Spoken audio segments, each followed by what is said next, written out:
in Sirsa, and with me is Anshul Chhatrapati, son of slain journalist Ramchandra Chhatrapati. Anshul had a very long fight in the courts to get the Dera Sacha Sauda chief Ram Rahim Singh convicted in the case of his father's murder. Ram Rahim is now on parole. In fact, he is on parole for the 15th time, and he is out of jail now. He is residing in at his Dera headquarters in Sirsa. He was convicted for the murder of his father Ramchandra Chhatrapati as well as the rape cases of Sadhvis. Let's talk to Anshul Chhatrapati about his struggle when he got the accused, his father's murder accused Ram Rahim Singh convicted, and later on how his life has been going on after that. Anshul ji, अभी राम रहीम सिंह जो है, जो डेरा सच्चा सौदा के chief हैं, उनको payroll मिली है और वो 15वीं बार पैरोल पे बाहर आए हैं. 2017 में उनका कन्विक्शन हुआ था. तो ये बड़ा एक विवादित बात है कि बार बार उनको पैरोल मिल रही है, 15वीं बार पैरोल मिली है. तो इसका आपका इस पे क्या कहना है? देखिए, ये जब सजा सुनाई गई गुरमीत राम रहीम को 2017 में और उसके बाद रेप के मामले में और उसके बाद 2019 में हमारे फादर के मामले में मर्डर केस में सजा सुनाई गई, तब से लेकर आज तक लगातार राम रहीम जो है वो जेल. लेकिन जिस तरीके से बार बार उसको पैरोल या फरलो का वो दिया जा रहा है, तो हमारा ये कहना है कि राम रहीम जो है वो एक तरीके से 3 सजाएं काट रहा है. इससे पहले 4 काट रहा था. वो बात अलग है कि उसको पैरोल जब दी गई उस वक्त भी उसको 4 सजाएं थी.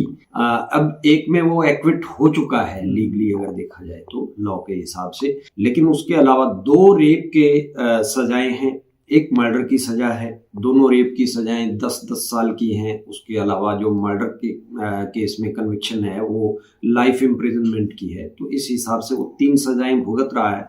और चौथा जो मर्डर केस, जो कन्विक्शन जिसमें हुआ था और एक्विट हुआ हाई कोर्ट से, वो माननीय सुप्रीम कोर्ट में वो मामला जो है वो चैलेंज हो चुका है. हाई कोर्ट का फैसला, उसमें SLP मूव हुआ और उसके बाद सुप्रीम कोर्ट ने उस मैटर में नोटिस किया कंसर्न पार्टीज को. तो वो मामला भी मैं ये कहूँगा कि लॉ के हिसाब से अभी वो पेंडिंग है, सब जुडाइस है. उसके अलावा हम देखें तो जो मामले अभी पंजाब के अंदर बेअदबी का मामला है वो भी मैटर सब जुडाइस है. उसके अलावा एक जो कास्ट्रेशन का मामला है, तो कास्ट्रेशन का मामला भी अभी अंडर ट्रायल है. उस मामले में गवाहियां चल रही हैं जो अपनी तरह का, बिल्कुल मुझे लगता है कि इकलौता पूरे वर्ल्ड का ऐसा मामला होगा जिसमें साधुओं के अंडकोश ऑपरेशन करके निकाल दिए गए और धर्म के नाम पर उनको नपुंसक बना दिया गया. तो ये वो मामला जो है वो भी अंडर ट्रायल है, जिसमें अभी थोड़े समय पहले उसके कंप्लेनेंट ने एक एप्लीकेशन मूव किया कि मैंने USA में शरण लिया और मेरी लाइफ को थ्रेट है और मैं अगर इंडिया आऊँगा तो मेरी जान को खतरा हो सकता है. तो मेरी गवाही जो है वो वीडियो कॉन्फ्रेंसिंग के जरिए करवा दी. कोर्ट ने उसको अलाउ भी किया. वो मामला अभी अंडर ट्रायल है. आज भी उसके विक्टिम्स को, कंप्लेनेंट्स को थ्रेट है लाइफ को. तो एक्ट जो कहता है, एक्ट के अकॉर्डिंग मतलब ये नहीं है कि आप कितने मामलों में सजा याफ्ता है प्रिजनर.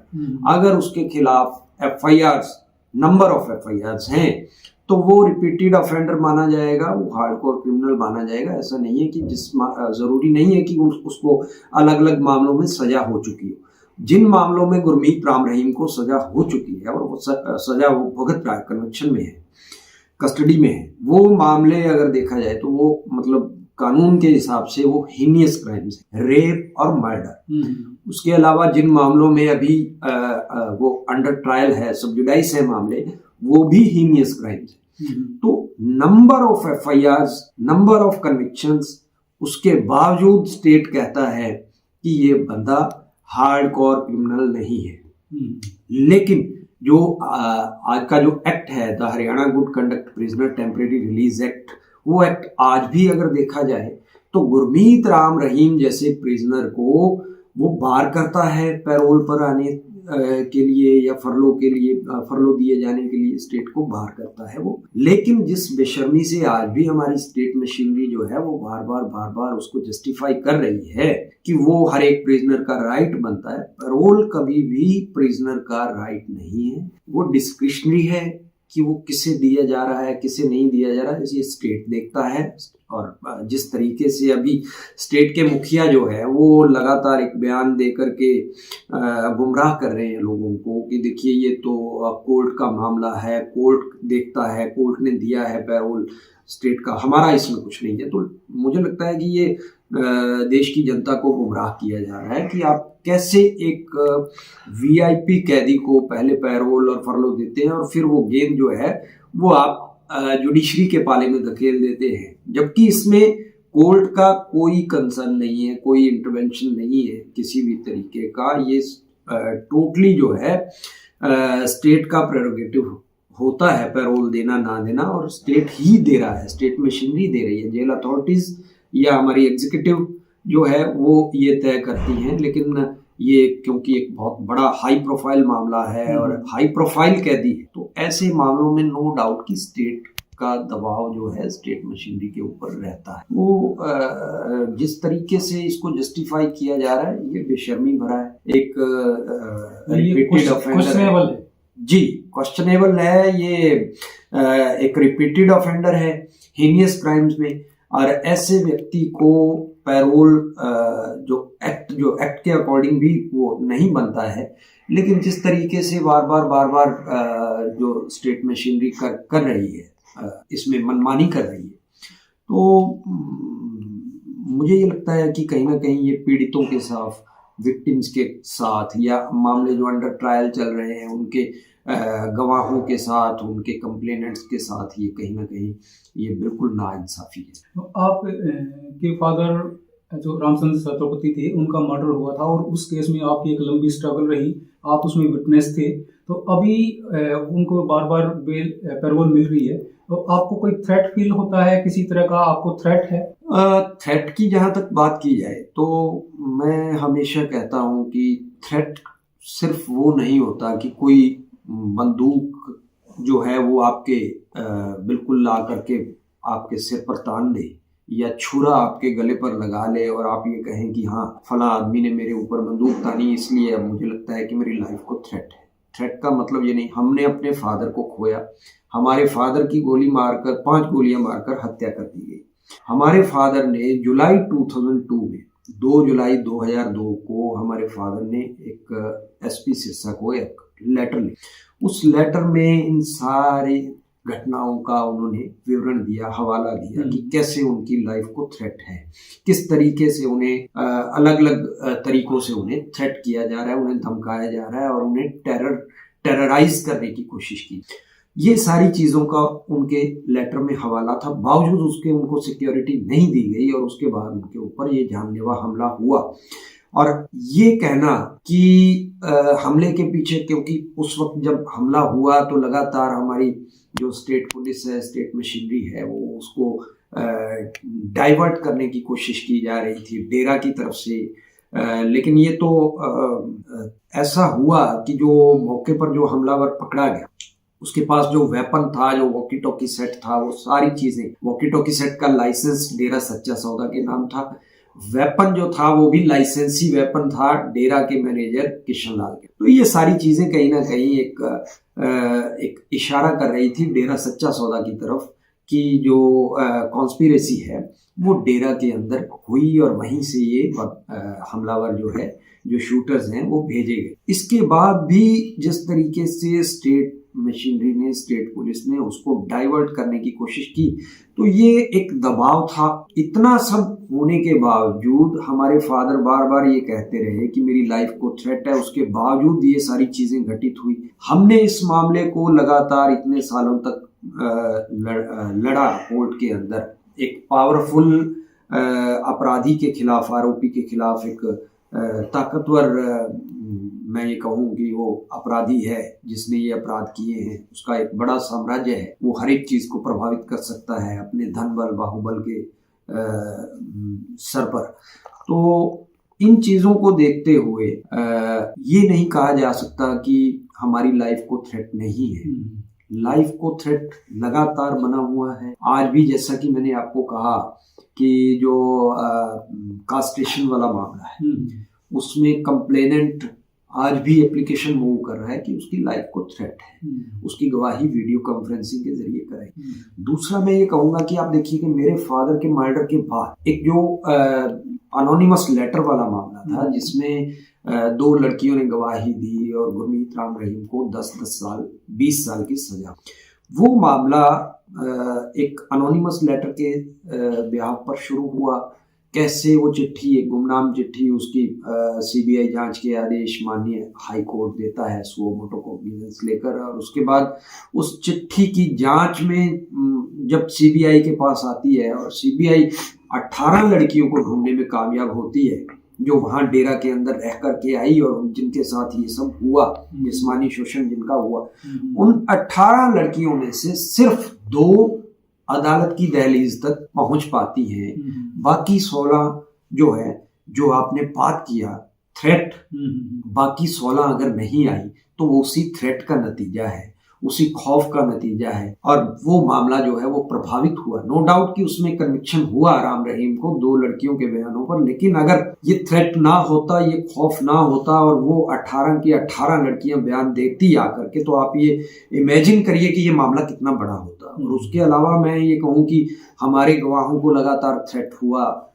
खट्टा सिंह हमारे सभी मामलों का की विटनेस थे, उनकी लाइफ को थ्रेट था। उन्होंने वो किस तरीके से हॉस्टाइल हुए और बाद में दोबारा एप्लीकेशन मूव हुआ बयान दर्ज करवाने के लिए, और उसमें उन्होंने हाई कोर्ट में अपने एफिडेविट में कहा कि उसकी फैमिली को, उसकी लाइफ को थ्रेट था, उन्हें धमकाया जा रहा था, जिस वजह से वो अपने बयानों से मुकरे। तो ये सारी चीजें, इन्हें दरकिनार नहीं किया जाना चाहिए। जितनी हत्याएं हुई, जितने रेप हुए, जितना जो है धमकियां दी गई, इन्हें बिल्कुल दरकिनार नहीं किया जाना चाहिए। थ्रेट का मतलब सिर्फ ये नहीं है कि बिल्कुल कोई हमारे सामने घर के आकर के गोलीबारी करे, वही थ्रेट। अच्छा, 2002 में आपके फादर के ऊपर हमला हुआ, वो 28 दिन तक हॉस्पिटल में रहे, उनकी डेथ हुई। तो उस दौरान आपकी एज 22 साल थी जी। तो आपका उस टाइम एक मेंटल स्टेटस क्या था, और आपके परिवार में किस तरह का, मतलब उस टाइम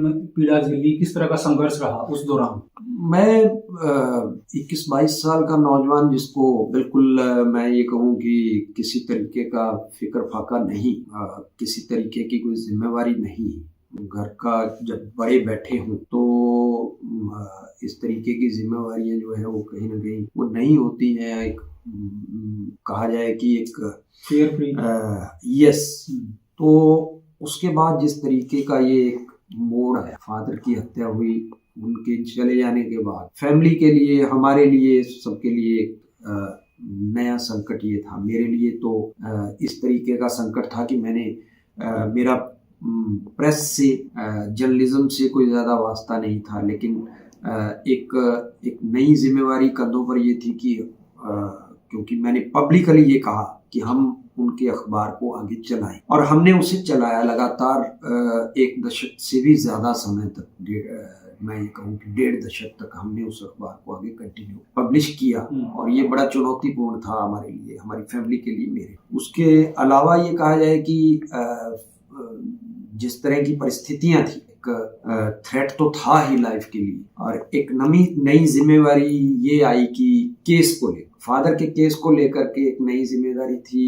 किसी तरीके का कोई एक्सपीरियंस ऐसा नहीं था कि आप हाई कोर्ट, सुप्रीम कोर्ट में मुकदमों का, उसके बावजूद एक लंबी लड़ाई ऐसे व्यक्ति के खिलाफ जिसके पास किसी तरीके की कोई कमी नहीं है, और बिल्कुल मैं ये कहूँ कि सीमित संसाधनों के साथ हम लोगों ने इस लड़ाई को लड़ा, और एक चुनौती थी हमारे लिए। उसके बावजूद जो है, मतलब मैं कहूँ कि हम लोग जैसे जैसे घर से निकले तो कारवां बनता गया, लोग मिलते गए, लोगों ने सहयोग भी किया इस मामले में, बहुत सहयोग किया, वकीलों ने बहुत सहयोग, और ये मामला जो है वो जहाँ भी, हाई कोर्ट, सुप्रीम कोर्ट, जहाँ भी हमें पूरा कोऑपरेशन मिला उन लोगों का, और हमने इसको लड़ा। तीसरा ये कहूँ कि घर के बड़े के चले जाने के बाद जो घर की जिम्मेवारी तो वो भी थी। तो ये सारी चीज़ें नो डाउट कि हमारे लिए मतलब एक बड़ा पीड़ादायक था और चैलेंज था फैमिली के लिए। और इसको आज भी जब याद करते हैं तो बिल्कुल महसूस होता है कि बड़े संकट से गुजरे। अच्छा, अभी जो डेरा चीफ हैं गुरमीत राम रहीम, वो 2 मामले में कन्विक्टेड हैं और कुछ केसेस भी उनके ऊपर वो अभी अंडर ट्रायल है। तो वो क्या है, थोड़ा ब्रीफली आप उनको बताएंगे किस किस केस में वो कन्विक्टेड है और कौन से केसेस में वो अंडर ट्रायल है? डेरा हेड के खिलाफ रेप के मामले में सबसे पहला कन्विक्शन हुआ था 2017 में। 25 अगस्त 2017 को गिल्टी करार दिया गया उनको रेप के मामले में, जो एक अनोनिमस लेटर का मामला था जिसमें साध्वी का एक पत्र आया तत्कालीन प्रधानमंत्री अटल बिहारी वाजपेयी जी के नाम, जिसमें उसने मतलब बड़े चौंकाने वाले खुलासे किए थे कि डेरा के अंदर किस किस तरीके की घटनाएं हो रही हैं और डेरा का हेड इनको अंजाम दे रहा है गुरमीत राम रहीम। और उसके अलावा उसने बताया कि डेरा में रह रही साध्वियां जो है, जिनके धर्म के नाम पर जिनका जिस्मानी शोषण किया जाए, वो एक मामला वो था जिसमें 2 साध्वियों के बयान हुए और 2 अलग अलग सजाएं सुनाई गई 10-10 साल की। और उसके अलावा दूसरा मामला जब जनवरी 2019 में हमारे फादर के मामले में उसको कन्विक्शन हुआ लाइफ इम्प्रिजनमेंट का, वो मामला था। तीसरा रणजीत सिंह मर्डर केस का मामला था जिसमें 2021 में कन्विक्शन हुआ उसको, जो 2024 में डेरा हेड और जो को एक्यूज थी उनकी अपील जो थी उस पर फैसला सुनाते हुए Punjab and Haryana high court ने सभी आरोपियों को एक्विट कर दिया उस मामले में। लेकिन वो मामला भी अभी सब जुडाइस है, सुप्रीम कोर्ट में स्पेशल लीव पिटीशन उसमें फाइल हुआ और वो चैलेंज हो रखा है जिसमें नोटिस हुआ है, तो वो मामला भी है। उसके अलावा मैं अगर बात करूं कि एक कास्टेशन का मामला जो है, साधुओं को नपुंसक बनाया जाए, तो शायद पूरे वर्ल्ड में कोई आपको ऐसा एग्जाम्पल नहीं मिले कि धर्म के नाम पर किस तरीके से डेरा में रह रहे सैकड़ों साधुओं को अपने डॉक्टर्स की टीम के जरिए उनके ऑपरेशन करके उनके अंडकोश निकाल दिए गए और उन्हें नपुंसक बना दिया। शायद ही कोई ऐसा मामला मिले, आप पूरी नजर दौड़ा लीजिए। और उस मामले का भी अभी ट्रायल जो है, उस मामले में कंप्लेनेंट ने एक कंप्लेंट फाइल की थी Punjab and Haryana high court में कि किस तरीके से साधुओं को डेरा के अंदर नपुंसक बनाया गया और ये एक बड़ा क्राइम है और इसकी सीबीआई इन्वेस्टिगेशन करवाई है। Punjab and Haryana high court ने सीबीआई इन्वेस्टिगेशन के ऑर्डर किए, सीबीआई ने इस पूरे मामले को इन्वेस्टिगेट किया। मामला अभी सीबीआई कोर्ट पंचकुला में विचाराधीन है, उस मामले में गवाहियां चल रही हैं। लेकिन अब माजरा ये है कि जब एक मामला अंडर ट्रायल होता है जिसमें गवाहों ने आकर के अपने बयान दर्ज करवाने हैं, और ऐसी स्थिति में जब खासकर गवाह भी वो जो डेरा के अंदर रहे हों, उसके साधु रहे हों, जिन्होंने उस खौफ को झेला हो, देखा हो, वो डेरा हेड को कन्विक्शन के बाद उसके कस्टडी में चले जाने के बाद कहीं ना कहीं एक महसूस कर रहे थे कि उनकी लाइफ को थ्रेट नहीं है और वो फ्रीली अपनी एविडेंस जो है वो कोर्ट में दे पाएंगे। लेकिन आज जिस तरीके से बार बार पैरोल और फरलो को डेरा हेड को पैरोल और फरलो पर बाहर लाया जा रहा है, तो वो मामला प्रभावित हो रहा है, उसके विटनेसेस प्रभावित हो रहे हैं। उस मामले का जो कंप्लेनेंट है उसने एक एप्लीकेशन मूव किया है कि उसकी लाइफ को थ्रेट है। तो ये सारी चीज़ें, ये मामले, इसके अलावा पंजाब के अंदर एक गुरु गोविंद सिंह जी की ड्रेस का मामला है, वो अभी लंबित है Punjab and Haryana high court में। और जो एक गुरु ग्रंथ साहिब जी की बेअदबी का मामला है, वो मैटर भी अभी सब जुडाइस है। अच्छा, जो डेरा हेडक्वार्टर है सिरसा में, वहाँ पे ये बताते हैं कि एक लंबी चौड़ी इनकी एम्पायर है। आपकी जानकारी के अकॉर्डिंग कितना इनका यहाँ पे वर्थ है, क्या इंस्टीट्यूशन चलाते हैं, कितनी बड़ी इनकी एम्पायर है और क्या उसको कहा जाता है? डेरा सच्चा सौदा के बारे में कहा जाता है कि उसकी स्थापना जो है वो मस्ताना जी ने 1948 में की और उस समय वहाँ कुछ बड़ा एम्पायर नहीं था, कोई बड़ी ऐसी लैंड नहीं थी, एक कुटिया थी। उसके बाद जब दूसरे गुरु आए सतनाम सिंह, तो उनके टाइम में ये कहा जाता है कि 70 एकड़ लैंड जो है ऑन रिकॉर्ड डेरा सच्चा सौदा के पास थी। ये 1990 में सेकंड गुरु के जाने के बाद राम रहीम ने जब से गद्दी संभाली और 1990 के बाद आज तक जो है वो 70 एकड़ से लेकर के वो 1000 एकड़ तक जो है वो सिरसा में, सिर्फ मैं ये सिरसा की बात कर रहा हूँ, सिरसा क्योंकि हेडक्वार्टर है डेरा सच्चा सौदा का, और यहाँ वो 70 एकड़ से 1000 एकड़ में फैल गया। मुझे लगता है जो रेवेन्यू रिकॉर्ड के मुताबिक जो है यहाँ अभी 700 एकड़ से प्लस जो लैंड है वो डेरा सच्चा सौदा होल्ड करता है। इसके अलावा जो आसपास के स्टेट्स हैं या डिस्ट्रिक्ट्स हैं जहाँ छोटे छोटे डेरे और अलग से वो इन्होंने बनाए हैं अपने सत्संग घर, उनको अगर काउंट किया जाए तो मुझे लगता है कि पूरे देश के अंदर ये मतलब थाउजेंड्स ऑफ एकड़ जो है वो एम्पायर इनका है।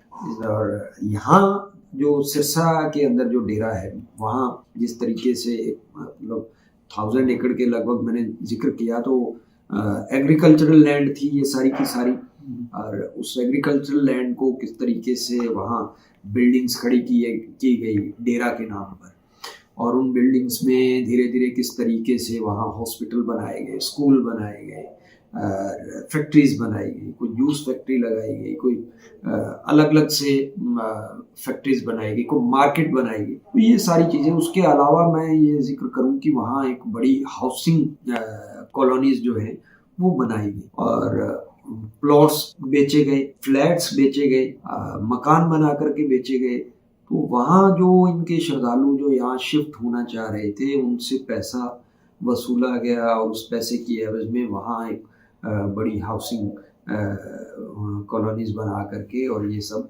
बेचा गया। और ये हैरानी की बात ये है कि ये सारा का सारा without any CLU, without any approval ये सब चल रहा था, प्रशासन की बिल्कुल नाक तले ये सब होता रहा पिछले कई सालों से लगातार, और किसी ने मतलब किसी अफसर ने, किसी आला अधिकारी ने इस पर आपत्ति दर्ज नहीं करवाई और इतना बड़ा एम्पायर खड़ा कर दिया गया। स्कूल कॉलेजेस जो हैं वहाँ ऐसा नहीं है कि वो एक धार्मिक संस्था का स्कूल है या कॉलेज है तो वहाँ मतलब लोगों को, उनके श्रद्धालुओं को विदाउट एनी फीस या कम फीस में बच्चों को पढ़ाया जाता है, ऐसा बिल्कुल नहीं है। वहाँ मोटी फीस ले करके, वसूल करके जो है बच्चों का दाखिला होता है। तो ये एक तरह से डेरा सच्चा सौदा ने अपनी अर्निंग्स के साधन, अपने रेवेन्यू के साधन बनाए हुए हैं, इसके अलावा कुछ नहीं है। अगर ये कहा जाए कि वो कहीं मतलब स्कूल कॉलेजेस के या हॉस्पिटल के जरिए कुछ समाज सेवा कर रहा है तो ऐसा बिल्कुल नहीं।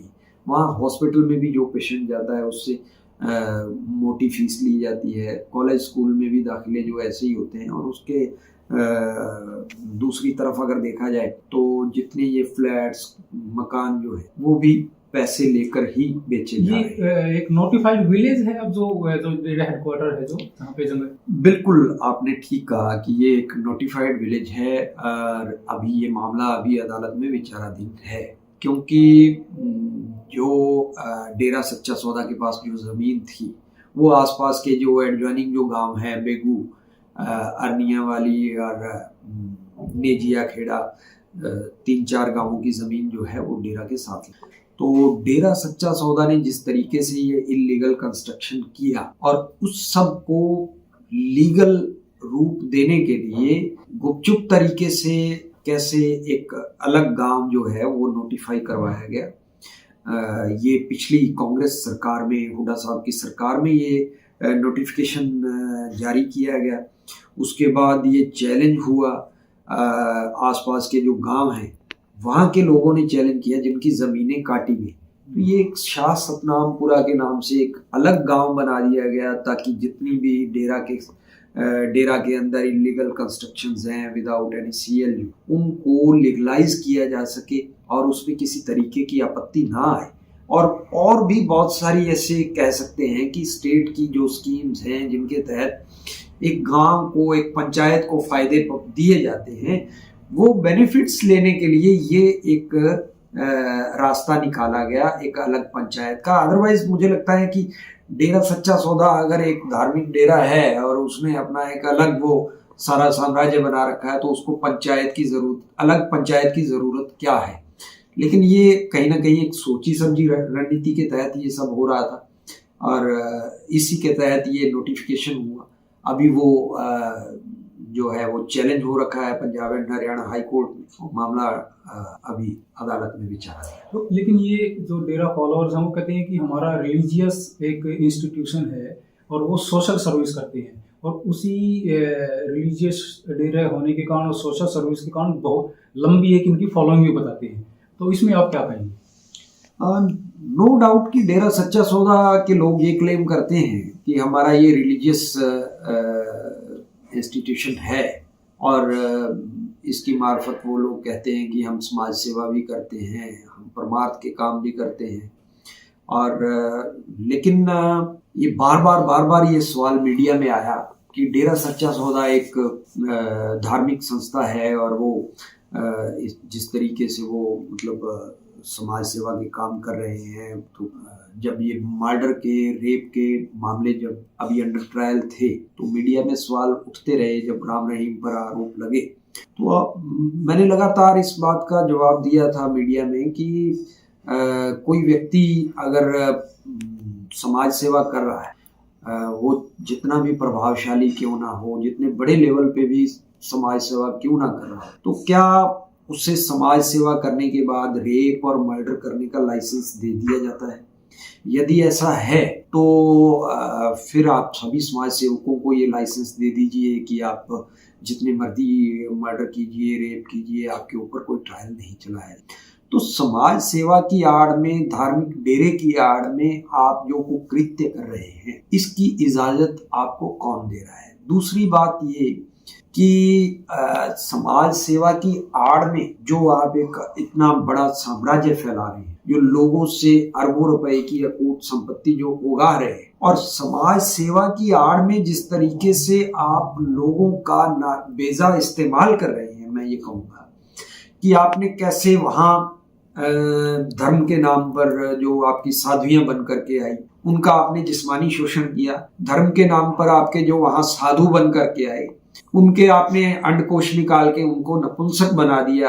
और दूसरी बात, उसके बाद धर्म के नाम पर आपने लोगों को ये कहा कि आप परमार्थ के लिए अपने प्रॉपर्टी का 10वां हिस्सा जो है 10% वो आप डोनेट कीजिए डेरा सच्चा सौदा को। और लोगों से आपने किस तरीके से उनकी एग्रीकल्चरल लैंड और उनकी प्रॉपर्टीज के हिस्से जो है, लोगों ने अपनी प्रॉपर्टीज बेच कर या डेरा के नाम करवा दी गई। ऐसा भी देखने में आया कि कैसे लोगों ने अरबों रुपए की संपत्तियां जो हैं वो डेरा को डोनेट कर दी, और किस तरीके से आप लोगों को धर्म के नाम पर निचोड़ रहे हैं, ये सारी चीजें हैं। उसके अलावा जब समाज सेवा की बात आती है, तो आपके स्कूल में, कॉलेजेस में, आपके हॉस्पिटल में आप किन लोगों को, आप जिन लोगों से सेवाएं ले रहे हैं, जिनसे आप समाज सेवा करवा रहे हैं, या जिनसे आप ये पैसा और प्रॉपर्टी वसूल रहे हैं, आप ये बताइए कि आपने उन लोगों को फ्री ऑफ कॉस्ट कहाँ एजुकेशन दिया, कहाँ आपने हेल्थ सर्विसेज दी? आप कोई एक एग्जांपल बताइए। तो आपने तो ये सारा का सारा कमाई का जरिया बना लिया, इसके अलावा कुछ नहीं है। परमार्थ के नाम पर अगर आप ये कहें कि आप समाज सेवा कर रहे हैं, तो उसी समाज सेवा की आड़ में आपने देश को, प्रदेश को सैकड़ों बार, दसियों बार आपने दंगों की आग में झेला। ये आपको ये सीख कौन दे रहा है कि आप लोगों को धर्म के नाम पर इकट्ठा करें और अपने फायदे के लिए उनको सड़कों पर उपद्रव मचाने के लिए भेज दें? ये सिखलाई कौन दे रहा है? सिरसा में कितनी बार दंगे हुए, कितनी बार कर्फ्यू लगा। अभी 2017 में जब गुरमीत राम रहीम के खिलाफ वर्डिक्ट आया, उससे पहले न जाने कितनी बार प्रदेश में, चंडीगढ़ में प्रोटेस्ट हुए 2006 में सीबीआई के खिलाफ। पूरा चंडीगढ़ जो है उसको जैम कर दिया है। तो ये हजारों की, लाखों की भीड़ वहां पहुंच गई चंडीगढ़ में, और सारे चंडीगढ़ में फैल गए। तो बड़ी बात यह है कि वहां आने वाले फॉलोअर्स को ये मालूम नहीं था कि वो वहां किस काम के लिए आए। तो ये आप लोगों का धर्म की आड़ में जो फायदा उठा रहे हैं, ये गलत है। चाहे आप समाज सेवा के नाम पर उन्हें जहां मर्जी, अभी 2017 में जब वर्डिक्ट आया, वर्डिक्ट के वक्त आपने वहां लोगों को कैसे इकट्ठा किया पंचकुला के अंदर, सिरसा के अंदर, और उसके बाद जो लोग मारे गए, उनके परिवार उजड़ गए, उनका क्या हुआ और नुकसान लोगों का हुआ, डेरा की मैनेजमेंट या डेरा के मुखिया या उसके परिवार का कुछ भी नहीं बिगड़ा। और उसकी आड़ में, धर्म की आड़ में और समाज सेवा की आड़ में आपने लोगों को दंगे फैलाने के लिए सड़कों पर उतारा। तो कहीं ना कहीं ये कहना कि हम समाज सेवा कर रहे हैं और समाज सेवा की आड़ में आप जो कुकृत्य कर रहे हैं उस पर आप पर्दा मत डालिए। आपका मुखिया जो है वो रेप और मर्डर जैसे हीनियस क्राइम्स में सजा याफ्ता है, आपको ये भूलना नहीं चाहिए। So this was Anshul Chhatrapati, who fought a long legal battle to get his father's killer convicted in the court, and in fact he still is struggling on various fronts to ensure that other victims of the violence from the Dera side get justice. He had strong objections on the repeated parole which is being given to the Dera chief Gurmeet Ram Rahim Singh. This is Dipender Deswal for the Tribune in Sirsa.